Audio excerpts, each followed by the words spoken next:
Ni droite ni gauche, c'est son credo. À seulement 38 ans, Emmanuel Macron, ancien ministre de l'économie, a officialisé mercredi dernier sa candidature à l'élection présidentielle. Ancien inspecteur des finances, ancien banquier d'affaires, ancien secrétaire général adjoint de l'Élysée, ancien ministre donc, il publie demain Révolution, un manifeste, une profession de foi, un socle idéologique sur son rapport à la France, où il expose ses convictions pour changer le système et défier les règles de la politique. Bonsoir Emmanuel Macron, merci d'être là. Bonsoir. Avant de revenir sur votre livre Révolution, un mot sur l'actualité, la primaire du droite et du centre, énorme succès électoral.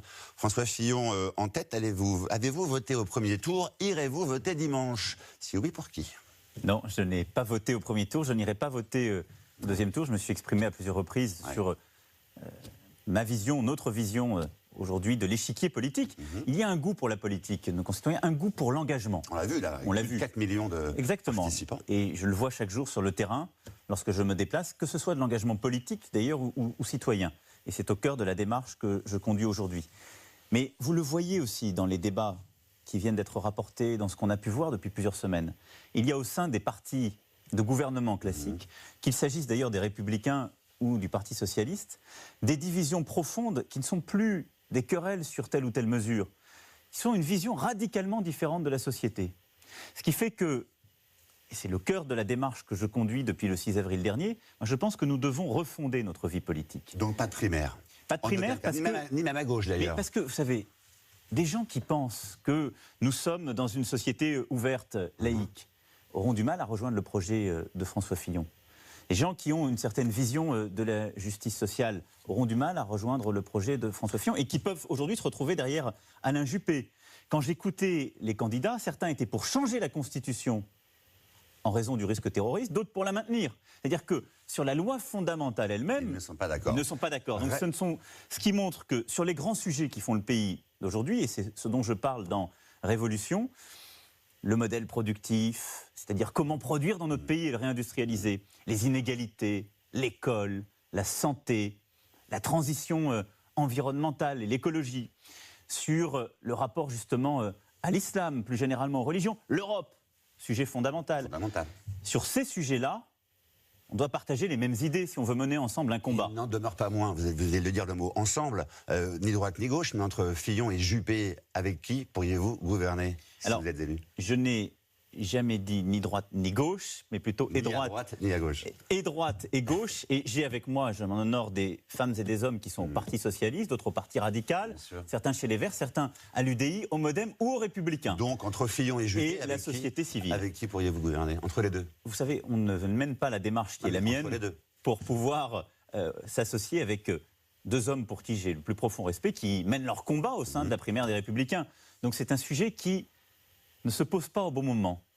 Le combat que je conduis, avec toutes celles et ceux qui m'accompagnent, c'est de convaincre la nécessité de refonder justement notre vie politique, de conduire cette révolution démocratique pour répondre à nos problèmes. Justement, qui vous accompagne? Parce qu'on connaît beaucoup vos ennemis, de Sarkozy à Arnaud Montebourg, en passant par Martine Aubry, et même François Bayrou. Donc qui sont ceux qui vous accompagnent aujourd'hui? Qui sont vos soutiens? Alors aujourd'hui, le mouvement que nous avons créé il y a 7 mois... Les noms qui parlent aux gens.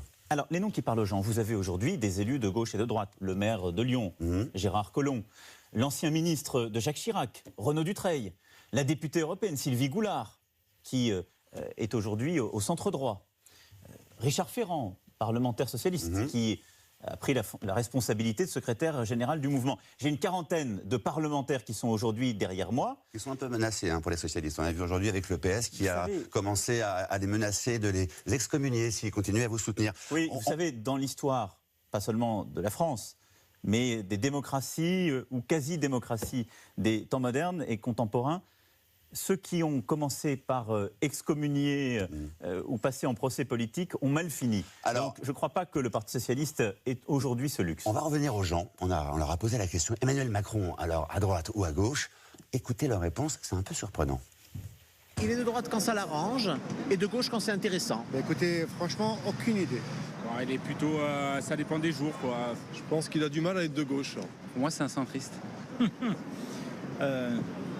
Une étiquette de gauche avec un fond de droite, quoi, voilà.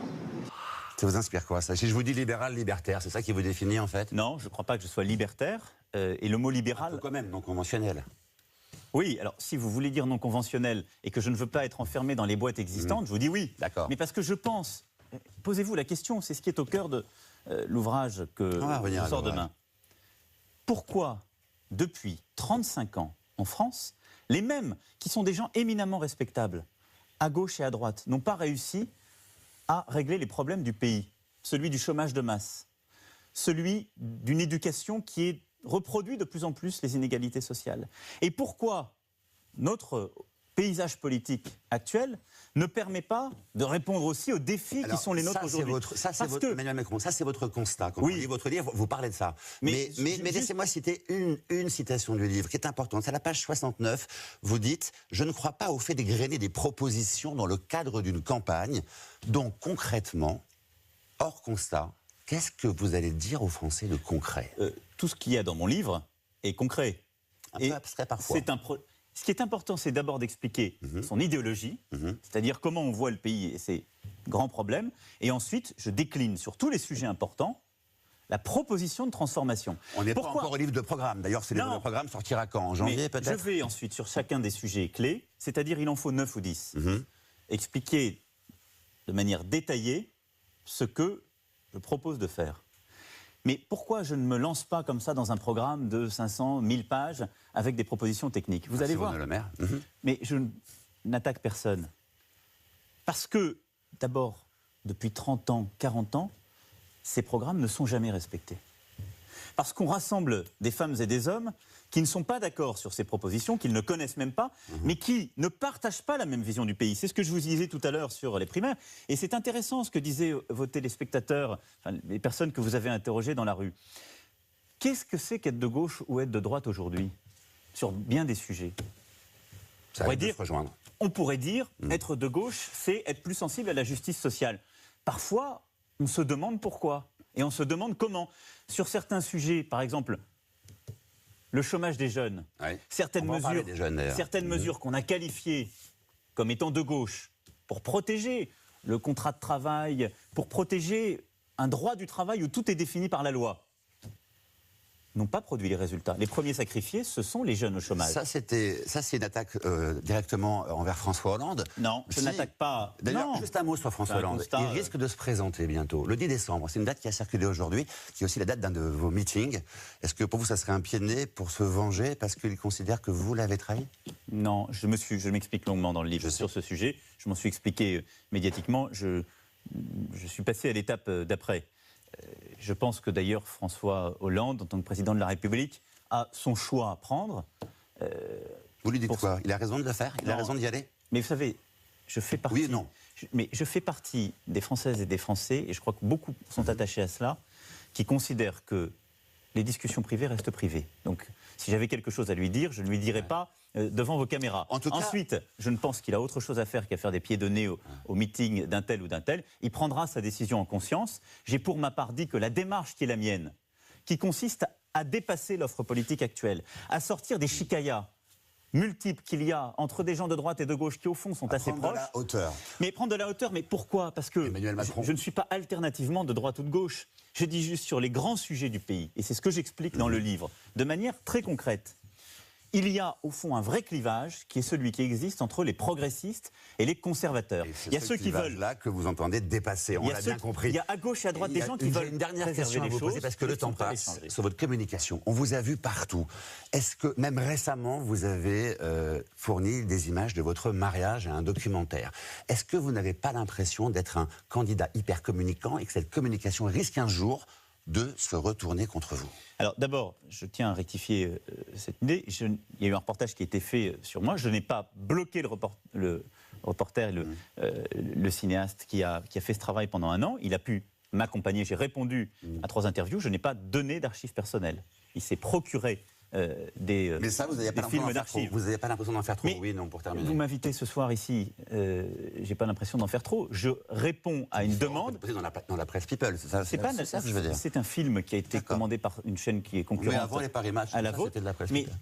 tous les politiques, moi ce qui me surprend, c'est qu'on me fait ce procès à moi.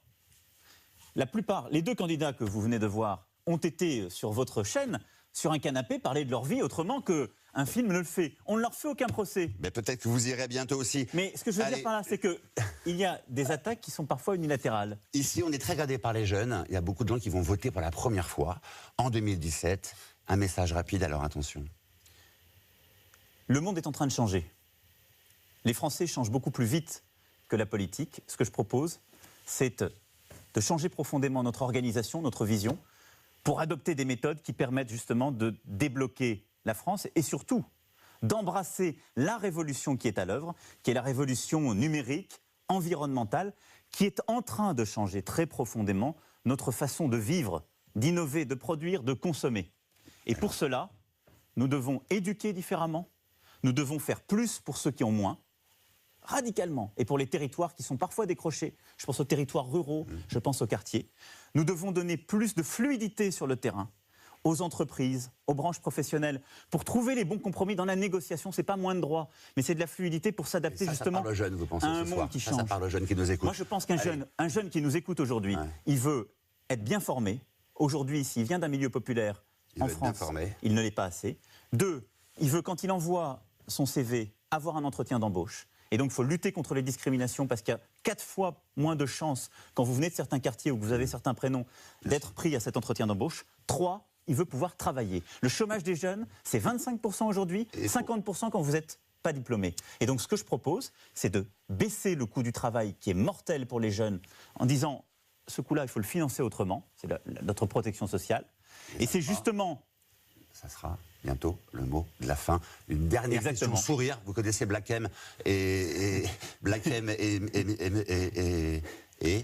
Maître Gims. Oui, pourquoi? De quel groupe était-il issu au départ, à l'origine? Vous qui aimez les jeunes, vous savez ça?